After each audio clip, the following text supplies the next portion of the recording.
Halo, selamat datang di konten edukasi yang bikin tensi naik, dompet menipis, dan kepercayaan pada sistem menurun. Kita bahas topik yang menyatukan semua kalangan, asuransi. Yes, itu benda mistis yang waktu ditawarin kayak jodoh. Katanya akan setia menemani pas lagi susah, tapi pas beneran susah, Maaf, ini bukan jenis sakit yang kami cover. lah, jadi harus sakit yang premium dulu.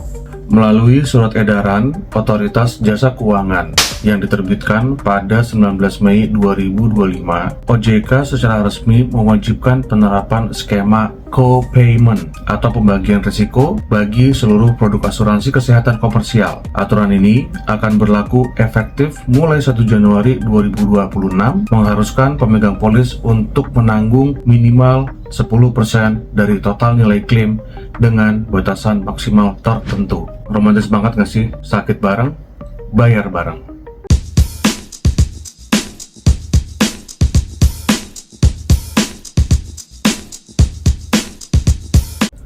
Co-payment itu simple. Setiap klaim biaya berobat, pasien wajib ngeluarin sebagian duit sendiri. Misal, lo masuk rumah sakit karena demam berdarah, tagihan 5 juta. Sesuai aturan OJK yang baru, lo harus bayar 10%, artinya 500.000. Jadi kalau dulu demam berdarah cuman ngisep trombosit, sekarang dia juga ngisep saldo. Atau gini, lo kontrol biasa ke dokter, kontrol rawat jalan, tagihannya 300.000. Artinya co-payment cuma 30.000. Kelihatannya kecil, tapi kalau tiap kontrol disuruh bayar 30.000, lamanya rasa-rasa kayak punya pacar tapi disuruh patungan pas ngedate. Tapi mereka baik kok. Ada batas maksimalnya. Rawat inap 3 juta, rawat jalan 300.000. Terharu sih, kapitalis sekarang makin lembut. Udah kayak dipalak, tapi sambil dipeluk. Tenang ya sayang, ini aku dan kamu cuma sampai 3 juta doang kok. Oh, abis itu, udah kita ngutang lagi deh.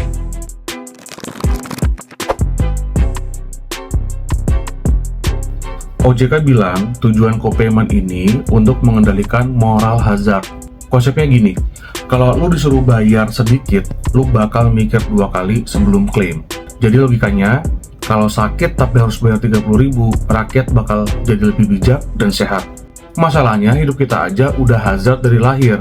Gaji pas-pasan, kerja lembur, makan mie 5 hari seminggu, tidur 4 jam sehari.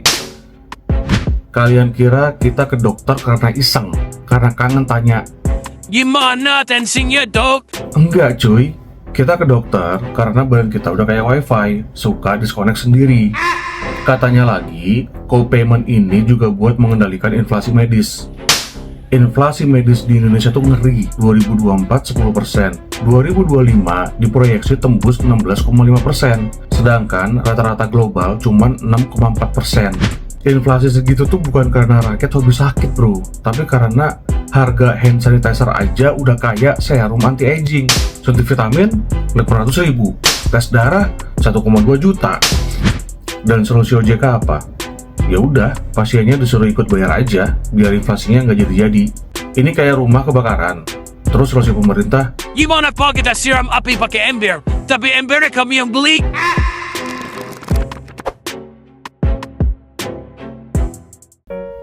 peraturan ini juga ada sih yang keren. Ya, kita harus seimbang. Kalau bagus ya bagus, kalau jelek ya jelek. Yang bagus ini namanya koordinasi manfaat atau COB, Coordination of Benefit dengan BPJS Kesehatan. Jadi, sekarang kita bisa dapat cakupan total maksimum 200%, 75% dari BPJS, dan 125% dari asuransi tambahan. Ini katanya sih buat memastikan tidak ada double dipping atau klaim ganda yang tidak semestinya. Bukan berarti kita nggak dipercaya, tapi ini justru untuk membuat sistemnya tetap sehat dan adil buat semua. Jujur aja pas dengar 200%, mata saya melotot. Tapi ini bukan berarti kita bisa klaim, terus dapat sisa uang buat beli mobil baru atau renovasi rumah ya. Tapi ini menunjukkan kalau daya tampung proteksi gabungan BPJS dan asuransi swasta itu luar biasa besar. Ini penting banget karena kadang ada beberapa terapi atau obat-obatan canggih yang biayanya super mahal dan punya limit maksimal sendiri di tiap asuransi. Nah, dengan COB ini, meskipun satu asuransi mentok di limitnya, asuransi yang lain bisa bantu menutupi kekurangannya sampai biaya pengobatan kita tercover 100% penuh. Ibaratnya ini duit maut dua asuransi yang siap sedia sampai kita sembuh total tanpa mikir tagihan.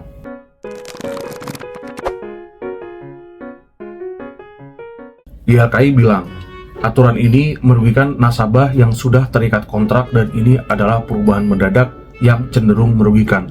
Ya, iyalah, orang udah bayar premi tiap bulan, tidur tenang karena mikir semua bakal ditanggung. Tahu-tahu pas bangun, Selamat pagi. Mulai tahun depan kamu juga ikut bayar ya, biar lebih bijak. YLKI ini so sweet sekali. Mereka khawatir kita rugi, padahal kita sudah terlatih hidup di Indonesia. Perubahan mendadak yang tidak menguntungkan itu sudah menjadi menu sehari-hari. Jadi co-payment ini cuma bumbu penyedap baru dalam petualangan finansial kita. Dan YLKI ini berani sekali. Mereka bilang, Kebijakan co-payment ini lebih berpihak pada pelaku usaha asuransi. dan bahkan berani mempertanyakan komitmen OJK dalam melindungi kepentingan konsumen. Ini sih pukulan telak namanya. YLKI, nggak usah khawatir lah. Masyarakat kita itu punya daya adaptasi super tinggi. Kalau minat turun, asuransi tinggal bikin promo baru. Asuransi kesehatan, bayar premi, nikmati co-payment gratis untuk bulan pertama. Atau, Akhir kepesertaan, dijamin langsung rindu sama tagihan dokter yang bikin jantung berdebar. ini memang titik di mana industri dan kelompok konsumen berhadapan langsung. Ibaratnya, konsumen itu lagi main catur. YLKI kasih tahu. Hati-hati bang, raja Anda terancam. Tapi OJK sama asuransi malah bilang, Santai aja, ini cuma bagian dari game. Nanti juga terbiasa kalah.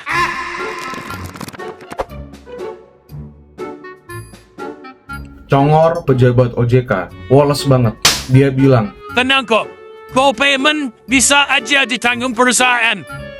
apakah Anda lega mendengarkan pernyataan ini? Sampai Anda sadar bahwa itu bukan aturan, itu cuma saran. Bisa ditanggung perusahaan.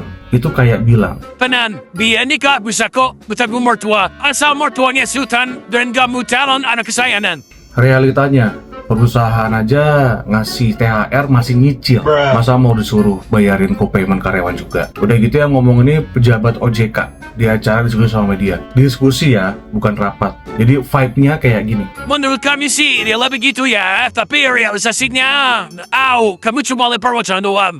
Luar biasa sekali. Luar biasa sekali. Jadi OJK berhasil meredam inflasi medis dengan cara bikin inflasi di anggaran perusahaan.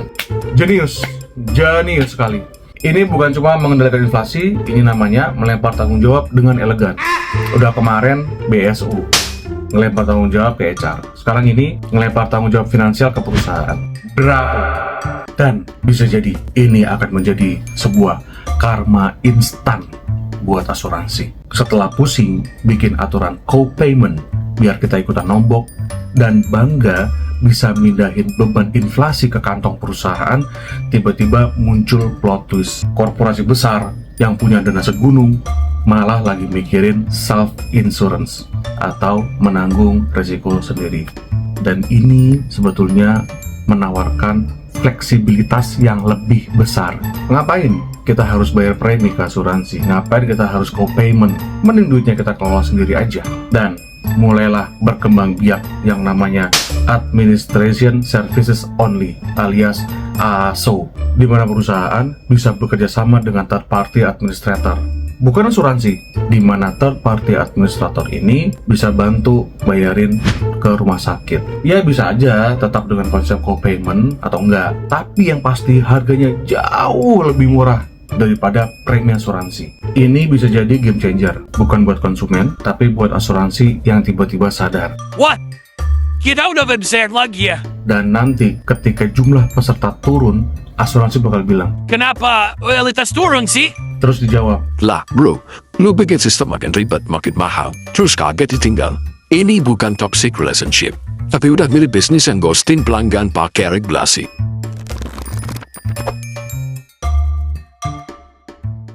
Pada akhirnya, semua ini soal edukasi, transparansi, dan menjaga kepercayaan publik. Katanya sih, biar ekosistem asuransi jadi lebih sehat dan berkelanjutan. Bukan cuma lihat neraca perusahaan kelihatan glowing di laporan tahunan. Tapi ya, namanya menari di antara kepentingan publik dan bisnis itu nggak gampang. Salah langkah dikit, yang diinjak bukan cuma kaki rakyat, tapi kepercayaan yang udah dibayar lunas setiap bulan pakai premi, atau berakhir dengan menginjak kaki mereka sendiri karena terlalu fokus pada neraca keuangan dan melupakan pasien yang juga sedang menari-nari menahan sakit sambil mikirin co-payment. Kalau kamu setuju sistem ini absurd, tolong bantu sebarkan. Kalau kamu merasa ini adil, mungkin kamu salah satu direksi asuransi. Halo Pak, yuk lanjut ngobrol di kolom komentar. Pernah nggak sih kalian punya pengalaman nyebelin soal co-payment? Cerita-cerita dong. Kalau kamu suka konten seperti ini, pencet notification bell-nya ya, biar nggak ketinggalan konten seru lainnya. Saya upload video seperti ini setiap minggu. Sampai jumpa di video selanjutnya. Semoga kamu sehat terus, karena tahun depan sakit bukan cuma nyiksa badan, tapi juga nyiksa rekening bank. Peace.